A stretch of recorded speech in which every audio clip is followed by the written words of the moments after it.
मृत्यु के पश्चात चिता देने के बाद आपके सभी सगे संबंधी दोस्त यार सब चले जाएंगे, फिर बचेगा तो केवल आपका परिवार, जिसमें आपके पापा मम्मी, आपके बच्चे। कुछ सावधानियां बरती जो आपका छोटा सा डिसीजन आपकी पूरी उम्र, आप भले हो या ना हो, पर फाइनेंशियल डिपेंडेंसी ख़त्म कर देगा। ये क्या आपने सोचा है? तो अपन इसी बारे में कुछ चर्चाएं करेंगे इस वीडियो में कि कौन सा इंश्योरेंस ले, कब ले, कितना ले, सब कुछ। तो इंश्योरेंस होता क्या है? इंश्योरेंस में क्या होता है कि आजकल के बहुत सारे इंश्योरेंस चल रहे हैं आजकल, कार का, हाउस का और इवन आपकी लाइफ का। तो अभी भी लोगों को, बहुतों को नहीं पता कि इंश्योरेंस कौन सा करना चाहिए, कैसा करना चाहिए, कब करना चाहिए, क्या होता है, कहाँ से परचेज़ करें ये चीज़ें। ये इसमें आप एक कंपनी, इंश्योरेंस कंपनी के साथ आपका एक बॉन्ड या एक लीगल डॉक्यूमेंट साइन करते हैं, एक पॉलिसी साइन करते हैं, जिसके माध्यम से आप उस कंपनी को कुछ पे हर महीने देते रहते हैं और उसके बदले में आप जिस चीज़ को भी प्रोटेक्ट करना चाहते हैं वो प्रोटेक्शन कंपनी आपको गारंटी देती है। वैसे तो बहुत प्रकार के होते हैं कि आप अपना मोटर इंश्योरेंस, कार का, बाइक का, उनका करवाते हैं। फिर एक होता है हेल्थ इंश्योरेंस कि अगर किसी की कंपनी नहीं देता है या कंपनी की जो हेल्थ इंश्योरेंस है उस पर कोई भरोसा नहीं होता है, वहाँ के हॉस्पिटल सही नहीं है, वहाँ की सर्विसेज सही नहीं है, वहाँ के डॉक्टर सही नहीं है, तो भी आप इंश्योरेंस, हेल्थ इंश्योरेंस करते हैं अपने और अपने पेरेंट्स के लिए, दादा दादी के लिए। और एक होता है टर्म इंश्योरेंस। एक इसके अलावा भी एक LIC है और अदर किसी का चलता है जिसमें आप किस्तें जमा कराते जाते हैं, ठीक है। जैसे एक आता है PLI, ठीक है, और एक है LIC का जीवन लाभ। उनमें क्या होता है कि अगर आप जमा करते जाते हैं, एक चीज़ चुन लेते हैं, जैसे 10 लाख, अगर आपको कहीं पे बीच में अगर आपको कुछ हो जाता है तो आपको कंपनी इतना रुपया दे देती है। 10 लाख का जितना, 10 लाख, 5 लाख आपने जितना इंश्योरेंस किया है वो दे देती है। लेकिन अगर आप पूरा जी गए तो आपको ये मिल जाता है, पर देखा जाए तो इसका जो प्रीमियम आपने जो दिया है हर महीने या हर 6 महीने या हर साल में, वो आपको लगभग 8 या 9 लाख रुपए वैसे भी जमा कराना पड़ जाता है। मतलब इसमें रेट ऑफ रिटर्न अगर बोला जाए तो उसमें 4 या 5% के आसपास आता है, बोनस के रूप में मिलता है इसमें। तो अगर मान लो इधर रिटर्न बहुत कम है पर आप इंश्योर रहते हैं, थोड़ा बहुत पैसा आपका इंश्योर रहता है। एक लास्ट वाला होता है टर्म इंश्योरेंस। अगर आपकी एज मतलब 20 से लेकर 30 साल या 35 साल है तो मैं आपको सजेस्ट करूंगा कि आपको टर्म इंश्योरेंस के लिए ही जाना चाहिए। टर्म इंश्योरेंस, और जिसकी एज 55 से ऊपर है उसको आपको हेल्थ इंश्योरेंस के लिए जाना चाहिए, ठीक है। तो टर्म इंश्योरेंस, पहला चीज़, आप पे डिपेंडेंट लोग बहुत हो गए। जैसे कि अगर आप सिंगल है, आपके पेरेंट्स जो है, पेरेंट्स हो गए, आपकी वाइफ भी होगी या होने वाली है 2-3 साल में, ठीक है, वाइफ कोई बना देता है, और आपके नन्हे नन्हे बच्चे भी हो जाएंगे, ठीक है। तो इस केस में क्या होगा कि आपको कुछ दिनों बाद में आप पे ही पूरा परिवार डिपेंड हो जाएगा। इनकम सोर्स बहुत लिमिटेड है, या ठीक है, केवल आप है तब तो बहुत ज़्यादा ज़रूरत है। अगर आप और आपकी वाइफ है तो भी थोड़ा बहुत दोनों को ज़रूरत पड़ेगा, कर सकते हैं, क्योंकि अगर कम एज में करेंगे तो प्रीमियम बहुत कम आता है, लगभग 1500 के आसपास या 1500 के आसपास, थोड़ा कम थोड़ा ज़्यादा बताएंगे, वो भी कैलकुलेशन करेंगे, पर कैसा क्या रहता है वो देखेंगे। अगर मान लो उम्र ज़्यादा है तो प्रीमियम बढ़ता जाता है, लेकिन अगर आपने 25 की उम्र या 30 की उम्र में 1500-1800 रुपये का कर लिया तो आज के 55 साल 40 साल में ये अमाउंट बहुत आपको कम लगेगा, पर आपका कवरेज बहुत ज़्यादा हो जाएगा। दूसरा, टर्म इंश्योरेंस के बारे में एक और चीज़ देखते हैं कि इंश्योरेंस कितने साल तक का हो सकता है, से कवरेज कब तक का मिलता है। टर्म कवरेज मिलता है वो आपकी चॉइस है। आप 60 साल तक करना चाहते हैं, आप 70 साल करना चाहते हैं, 80 साल करना चाहते हैं, 85 साल करना चाहते हैं, ये आपकी चॉइस है कि कितने साल तक करना चाहते हैं। मेरा जनरली सजेशन रहता है कि 65 से 70 के साथ में कर लें। इससे क्या होगा कि आप 65-70 के बाद में आप पे डिपेंडेंसी कम हो जाएगी या ना के बराबर रहेगी। जो आपके बच्चे, ये जो छोटे छोटे नन्हे मुन्ने जो ये आपके बच्चे थे, ये अब बड़े हो गए होंगे, इनको शादी हो गई होगी, इनकी जॉब लग चुकी होगी या कुछ ना कुछ कर चुके होंगे, क्योंकि उनकी उम्र भी उस समय 25 से 30 साल हो जाएगी, तो आप इकलौते नहीं रहेंगे। तो आपको जनरली टर्म इंश्योरेंस पर 65 to 70 का ले लेना चाहिए। आपकी मर्ज़ी है कि आप चाहते हैं कि नहीं यार मैं मरूँ तब घर वालों को कुछ ना कुछ पैसा दे के ही जाऊँ, मैं अभी थोड़ा प्रीमियम ज़्यादा दे दूंगा पर ये कवरेज 85 तक रहे, तो वो आपकी चॉइस है, पर मेरा सजेशन है कि आपको 65 to 70 का लेना चाहिए। थर्ड चीज़ है कि प्रीमियम है वो आपको कितने साल तक पेमेंट करना है। अब इसमें भी आपको बहुत सारे इंश्योरेंस कंपनी ऑफ़र देगी कि 5 साल तक आप पूरा प्रीमियम जमा करा दें, 10 साल तक कराना चाहते हैं, 20 साल, या फिर जब तक आप 60 साल के होते हैं तब तक कराना चाहते हैं, या जब तक पॉलिसी ली है, जैसे 70 साल तक ली है तो 70 साल 80 साल ली पॉलिसी एंड तक, ठीक है। तो उस केस में मेरा जनरल सजेशन है कि आपको रेगुलर पेमेंट चुनना चाहिए। ये क्यों करना रेगुलर, मतलब कि जहाँ तक पॉलिसी है या 60 साल तक है। इसका कारण ये है कि लेट्स मैं मान लेता हूँ आप यहाँ पे 25 साल के हैं, अगर आपने 60-70 साल किया है तो आपका हर ईयर प्रीमियम कटता जाएगा अगर ईयरली कराया तो, वरना हर मंथली कटेगा। आपकी जिस जगह आपकी डेथ हुई, मान लो इस जगह आपकी डेथ होगी, तो इस जगह डेथ हो गई तो आपको ये वाला प्रीमियम नहीं देना है, और इसी जगह आपके नॉमिनी को जो 1 करोड़ है तो 1 करोड़ का इंश्योरेंस, या 1.5 करोड़ है तो 1.5 करोड़ का इंश्योरेंस मिल जाएगा। अगर आपने यही चुन लिया कि मैं तो पूरा 10 साल में ही दे दूंगा, तो आपने मान लो 25 से 35 तक ही सारा प्रीमियम दे दिया, तो आपने ऑलरेडी प्रीमियम इस जगह बहुत ज़्यादा दे चुके होंगे। फिर बाद में तो कंपनी तो आपका बस उसी पे चल रहा होता है। तो आपको कोशिश ये करनी है कि रेगुलर वाला चुने, मेरे सजेशन से। एक और चीज़ ये है कि अगर आप तंबाकू खाते हैं या नहीं है, अगर आपने तंबाकू खाते हैं तो तंबाकू में आपको प्रीमियम एक्स्ट्रा देना पड़ता है। कुछ रेगुलर है तो उनको तो आपको चूज़ करने लेना चाहिए तंबाकू वाला। अगर किसी को लगता है कि यार मैं तो ओकेजनली खाता हूँ, पीता हूँ, कि अगर आप रेगुलर वाले नहीं हैं कि भाई ईयर में 2-4 बार, 10 बार, 15 बार, ऐसा कुछ रेगुलर नहीं है, तो आप नो चूज़ कर सकते हैं, ठीक है।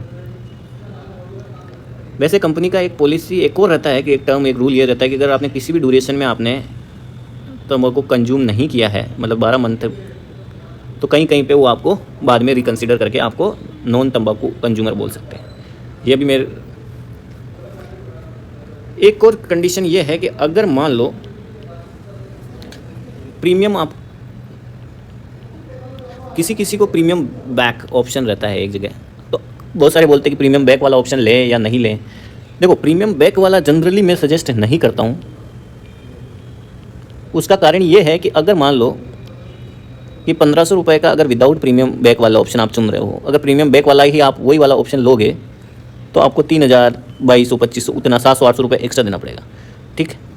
अगर मान लो मैं 3000 ना मान के मैं 1000 मान लो, 2500 मान लेता हूँ, डिफरेंस हो गया इनका 1000 रुपया। अगर इसी 1000 को आप SIP में इन्वेस्ट कर दें तो आज का ड्यूरेशन है 30 साल, तो आप इन्वेस्ट करेंगे फिर 10-12 साल और वेट करेंगे, तो इसमें ये अमाउंट ही इतना हो जाएगा कि आपको प्रीमियम बैक में पैसा नुकसान में ही रहेगा। तो मेरा सजेशन ये है कि आप प्रीमियम बैक वाला ऑप्शन ना चुनें। एक और चीज़ रहती है कि आप इसमें एड ऑन बेनिफिट कर सकते हैं।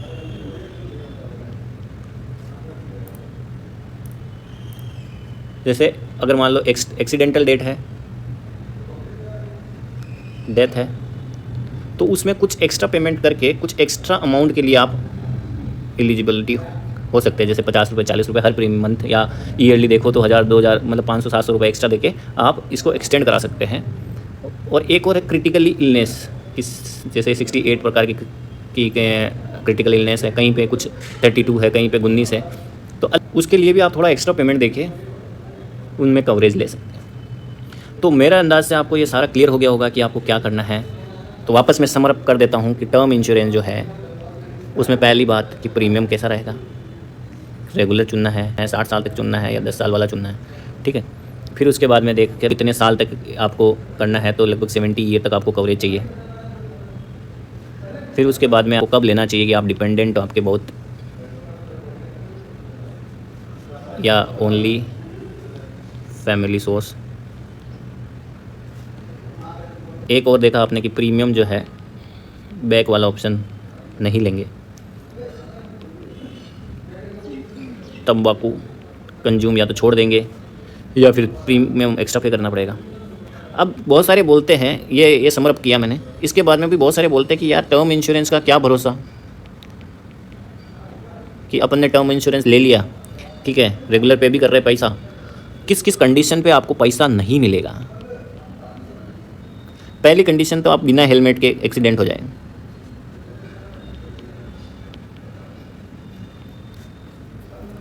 दूसरा है कि बिना सीट बेल्ट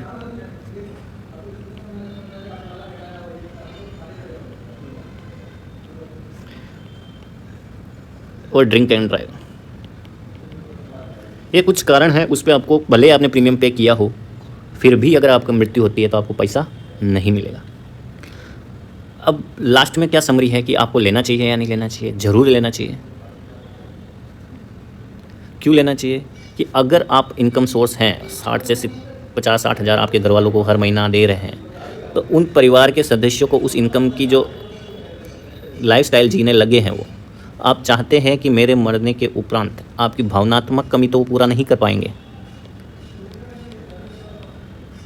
भावना से तो आप उनकी कमी पूरी नहीं कर पाएंगे, पर आप जो पर्सन थे एज ए पर्सन, तो जो आपको फाइनेंशियल जो थे फाइनेंशियल नीड ज़रूर पूरा कर देंगे। तो अब कोई बोलता है कि कितने का लें, कि भाई 1 करोड़ का लें, 1.5 करोड़ का लें, या 50 लाख का लें। यार इस पे भी 2-3 कारण हैं। किस किस पे डिपेंड करता है? पहला कि आपकी इनकम कितना है, दूसरा आप प्रीमियम कितना होल्ड कर सकते हैं, कितना देना चाहते हैं, तीसरा ज़रूरत होगी क्या। अगर कुछ ही नहीं लेना चाहते तो ये तो ऑप्ट कर ही लें, क्योंकि इसमें लगभग 600-700 ही पड़ेगा आपका प्रीमियम। अगर आप 1 करोड़ का लेते हैं तो इसमें लगभग 1300 से 1700, 1200 से 1700 के आसपास पड़ेगा, और इसमें थोड़ा और ज़्यादा पड़ जाएगा। तो आइडली मेरा सजेशन है 1 करोड़ का, पर अगर आप और ज़्यादा लेना चाहते हो तो 1.5 करोड़ का, वरना कोई नहीं लेना चाहता तो भी इतना तो करके ही चले, ज़्यादा सेफ रहेगा। क्योंकि अभी 600-700 थोड़ा लग रहा है आपको हर महीने, पर 5 साल बाद 10 साल बाद ये 600-700 आपको अभी के 100 रुपये की तरह लगेंगे, तो ज़रूर लेना चाहिए। बस यही सजेशन है। अब एक और डाउट सबको रहता है कि टर्म इंश्योरेंस यार करवा तो दूंगा, जब अगर मैं मरा नहीं तो नुकसान हो जाएगा ना। क्योंकि अगर मान लो 1500 रुपये आपका लगभग मान लेता हूँ मैं, एक बार फिक्स हो गया, तो 12 महीने का कितना हो जाएगा? लगभग 18,000 रुपये। 18,000 रुपये आपका सालाना जाएगा। ठीक, मैं 25 मान लेता हूँ। 25 की उम्र में आपने स्टार्ट किया टर्म इंश्योरेंस, 60 तक आप पे करना चाहते हैं या 70 तक ही करना चाहते हैं? 70 साल तक जब तक जीऊँगा तब तक मैं पे करता रहूँगा। तो डिफरेंट 35 ईयर तक आपको ये अमाउंट पे करना पड़ेगा। 35 साल तक पे करना पड़ेगा, तो मतलब हो गया लगभग आप पे कर दोगे 6,30,000 रुपया। इतना रुपया पे कर दोगे। मेरा कहने का ये सेंस है कि अगर आप जीवित रह गए तो भी नहीं सोचना है यार। अगर आप जीवित रह गए तो सबसे अच्छी बात यह है ना कि आपकी फैमिली भी खुशी खुशी रह गई, और आप भी 70 साल के हो गए, 70 साल के जब हो जाओगे आप, तो उस समय आप पे बच्चा आपका जॉब लग गया है, बेटी जॉब लग के जॉब भी लग गई, या फिर उसकी जो आप शादी हो गई, जो वो चाहती है वो हो चुका है, बेटा जो चाहता है वो हो चुका है, आप और आपकी वाइफ दोनों खुशहाल बच्चे हुए हैं। ठीक, तो आपने हैप्पीली 70 साल काट लिए। अब उतने 70 साल के लिए यार आप थोड़ा बहुत तो कॉम्प्रोमाइज़ हर महीने, अगर आप 1500 रुपये, अगर आपको 60,000 रुपये 50,000 रुपये आप कमा रहे हो, ज़्यादा कमा रहे हो तो और अच्छी बात है। अगर उसको 1500 भूल जाओ, आप इनकम आपकी केवल 58,500 ही मान के चलो, पर आपका कवरेज तो 1 करोड़ का हो गया ना। तो 1 करोड़ में आपका फैमिली, अगर आपको खुदा ना खास्ता कुछ भी हो गया, आज का ज़माना ऐसा है कि आप रोड पे जा रहे हैं तो एक्सीडेंट हो सकता है, आप बैठे बैठे आपको हार्ट अटैक आ सकता है, आपको लाइलाज कोरोना से मौत हो सकती है, कुछ भी हो सकता है। अगर आप चाहते हैं कि यार मेरे मरने के बाद अगर मेरे को कुछ हो भी जाता है तो मेरी फैमिली सेफ रहे, उनको फाइनेंशियल कोई दिक्कत ना हो, भावनात्मक तो होगी कुछ साल, और अगर फाइनेंशियल कोई दिक्कत ना रहे मेरे जाने के बाद भी, तो आपको कराना ही चाहिए। क्योंकि अगर आप जीवित रह गए तो 6 लाख रुपए और कमा लेंगे यार, और अगर आपको इन खुदा ना खास्ता बीच में कुछ हो जाए तो कम से कम फैमिली तो सेफ रहेगी। तो बस यही कहना है।